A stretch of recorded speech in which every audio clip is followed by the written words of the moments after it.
منادق قدام ازي مندق ومكاببيا قدام بتاشعي كفل زمن دهر لدى كروسوس عمنغو 859 كساب 880 عامة مهرة فرنجي بزمن بوبشنودا قدام ايو تهانيسو نوحات نايز قدام مندق كم مبراق كساب معراب 246 متر كخون كله كاب سمين كساب دوب كا 45 متر ايو እዚ ገዳም ربع كرنا ወይ ናይኖህ መርከብ ቅርጽ አለው እቲ ብሸነኽ ሰሜን ዝርከብ መንደቕ ካብ ምብራቕ ዝጅምር ኮይኑ ቤተክርስትያን ቅዱስ ዮሐንስ ሓጺር ለጊብዎ ይርከብ ቀጺሉ እውን ጉጅለ ኣባይት መነኮሳት ድሕሪኡ ቤተክርስትያን ድንግል ማርያም ብቤተክርስትያን መቃራ ትፍለጥ ስዒቡ ካልእ ኣባይት መነኮሳት ቀጺሉ መግቢ ዝኽዘነሉ ክፍሊ ዘለዎ ጥንታዊ ማዕጾ ለጊብዎ ይርከብ እቲ መኽዘን መግቢ ሰለስተ መሳኹቲ ኣለዎ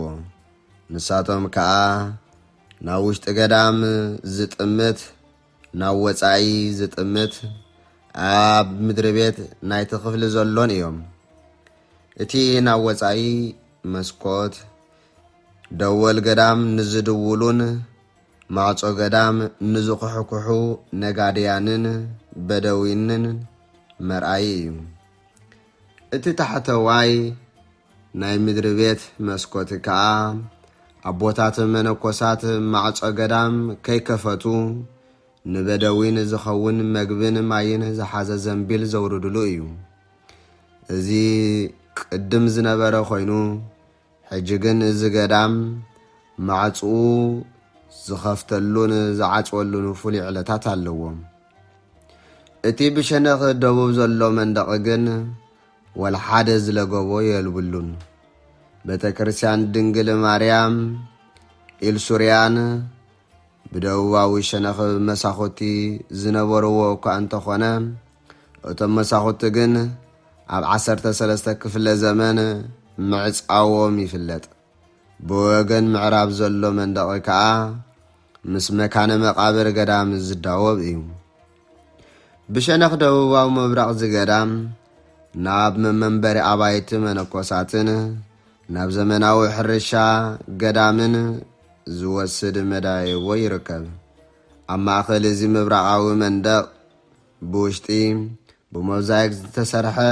ናይ ኤልሻዳይ ኢየሱስ ክርስቶስ ኣብ ዝፋኑ ከሎ ዘርኢ ስእሊ ኣሎ ኣብ ዙርይኡ ድማ ስእሊ ናይቶም ኣካል ዘይብሎም ፍጥረታት 4 እንስሳ ከቢብዎ ይርከብ ኣብ ቅድሚ ዝዓቢ ስእሊ ድማ ኣቦታት መነኮሳት